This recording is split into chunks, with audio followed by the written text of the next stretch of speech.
Student next जो disorder है वो है एस्थमा। एस्थमा क्या होता है? एस्थमा कहते हैं रिकरेंट अटैक्स ऑफ ब्रेथलेसनेस। ठीक है, रिकरेंट अटैक्स ऑफ ब्रेथलेसनेस।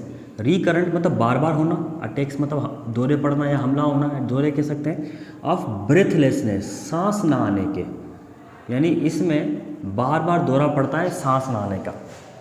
अच्छा, ये एस्थमा जो है ये कोई जानलेवा बीमारी नहीं होती अनटिल एंड अनलेस कि कोई सीवियर किस्म का दौरा पड़ जाए और ब्रेथलेसनेस का प्रोसेस थोड़ी देर के लिए रुक जाए तो डेथ हो सकती है, वरना अमूमी तौर पर ये जानलेवा बीमारी नहीं होती। ये थोड़ी सी एक तकलीफ दे कंडीशन है, लेकिन बहरहाल ये जानलेवा नहीं होती।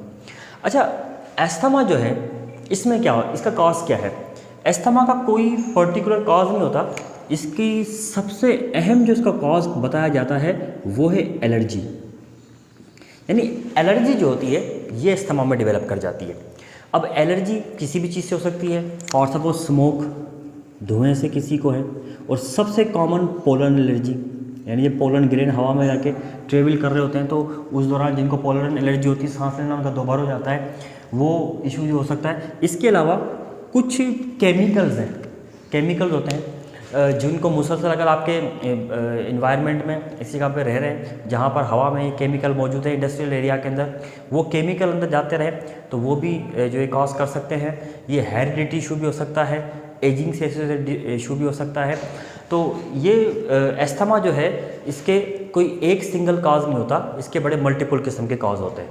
लेकिन एस्थमा जो है इसमें सीवियर केसेस में डेथ हो सकती है, लेकिन अगर केसेस सीवियर ना हो तो डेथ इसमें नहीं होती आमतौर पे। स्टूडेंट आखिरी डिसऑर्डर है लंग कैंसर। लंग्स में जो कैंसर डेवलप कर जाता है उसके बारे में डिस्कस करते हैं। देखिए, लंग्स के कैंसर का जो मोस्ट कॉमन काज है, वैसे कैंसर किसे कहते हैं?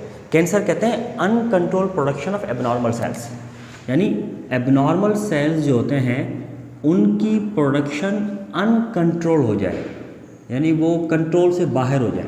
अब हमारे बॉडी में तो नॉर्मल सेल प्रोड्यूस होते हैं, तो ये एबनॉर्मल सेल कहाँ से आ जाते हैं? देखें, एबनॉर्मल सेल तभी आते हैं जब कोई ऐसी चीज़, कोई एजेंट ऐसा मौजूद हो जो उनमें एबनॉर्मलिटी काज कर रहा हो। देखें, हमारे बॉडी के अंदर सेल डिवीजन का प्रोसेस मुसलसल चलता रहता है, नॉर्मली चलता है, और हर सेल डिवीजन के बाद जैसा पेरेंट सेल होता है उससे डॉटर सेल भी वैसे ही प्रोड्यूस हो रहे होते हैं। तो ये घबराने की बात नहीं है कि एबनॉर्मल सेल प्रोड्यूस हो जाए।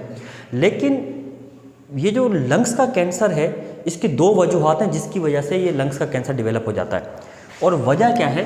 स्मोक। अब स्मोक एक तो वो है कि जो बंदा स्मोकिंग करता है, यानी सिगरेट वगैरह नोशी करता है, तो उसको जाहिर सी बात है वो तो ख़तरे में है। लेकिन जो नहीं करते वो भी ख़तरे में। वो ख़तरे में कैसे? हमारी इंडस्ट्री से मुख्तलिफ़ किस्म की गैसेज निकलती हैं। अच्छा, हमारी इंडस्ट्री में सबसे ज़्यादा इस्तेमाल होने वाला जो कंपाउंड है ना वो है H2SO4, सल्फ्यूरिक एसिड।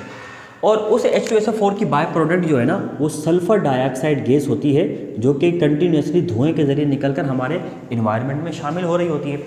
अब ये सल्फ़र डाइऑक्साइड गैस मुसलसल निकलती रहती है, इन्वायरमेंट में आती रहती है, और जब हम सांस लेते हैं तो सांस लेने के दौरान ये गैस हमारे रेस्पिरेटरी ट्रैक्ट से होती हुई हमारे लंग्स तक जाती है। अब ये जो गैस है ये टॉक्सिक गैस होती है।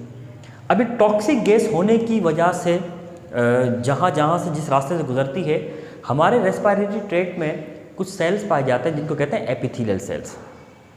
इन सेल का बेनिफिट क्या होता है कि दो टाइप के सेल होते हैं, म्यूकस सिक्रेटिंग सेल और एपिथेलियल सेल। जब एयर पास होती हुई आपके रेस्पिरेटरी ट्रैक्ट से गुजरती है तो उस एयर में जितने भी केमिकल्स होते हैं, डस्ट पार्टिकल होते हैं, म्यूकस में अपने आप को चिपकाते रहते हैं और वो पूरा का पूरा ऐसे अटैच हो जाते हैं। यानी आपके लंग्स तक पहुंचते पहुंचते एयर बिल्कुल नीट एंड क्लीन साफ़ हो चुकी होती है। फिर बाद में वो जो आपके रेस्पिरेटरी ट्रैक्ट के वॉल के ऊपर जितने भी केमिकल्स या जितने भी डस्ट पार्टिकल जमा हो गए, सीलिएटेड सेल कंटिन्यूसली स्वीप करके उसको बाहर निकालते रहते हैं। अब sulphur dioxide gas in ciliated cell के सीलिया को डिस्ट्रॉय कर देती है, जिससे क्या होता है कि जब वो केमिकल डिपॉजिट होना शुरू कर देते हैं सांस के साथ साथ, वो डिपॉजिट तो हो जाते हैं, उनको रिमूव नहीं कर पाते, जिनसे उनकी लेयर बनती रहती है। और लेयर बनने की वजह से नीचे जो सेल डिवाइड हो रहे होते हैं उन सेल्स के अंदर एबनॉर्मलिटी प्रोड्यूस हो जाती है, जिससे लंग्स का कैंसर शुरू हो जाता है। फिर ये लंग्स का कैंसर आगे भी फैल सकता है, दूसरे टिश्यूज़ में, दूसरे ऑर्गन में फैल सकता है, और इसके साथ साथ बहुत ज़्यादा कॉम्प्लिकेशन आना शुरू हो जाती हैं। शुरू में काफ़ी खांसी स्टार्ट होती है, और ये खांसी जो होती है उसमें बाद में ब्लड आना शुरू कर देता है, हड्डियों में भी तकलीफ स्टार्ट हो जाती है, और सीने में भी दर्द स्टार्ट हो जाता है, और फिर आहिस्ता आहिस्ता चीज़ प्रोग्रेस करती है। स्टूडेंट, हमारा ये चैप्टर जो था मैट्रिक क्लास की बायोलॉजी का ये मुकम्मल हो चुका है। इंशाल्लाह इसकी एक्सरसाइज और बाकी के जो नेक्स्ट चैप्टर हैं वो भी बहुत जल्दी हम इसको अपलोड कर देंगे। वीडियो को लाइक करें, चैनल को सब्सक्राइब करें और आगे शेयर करें। शुक्रिया।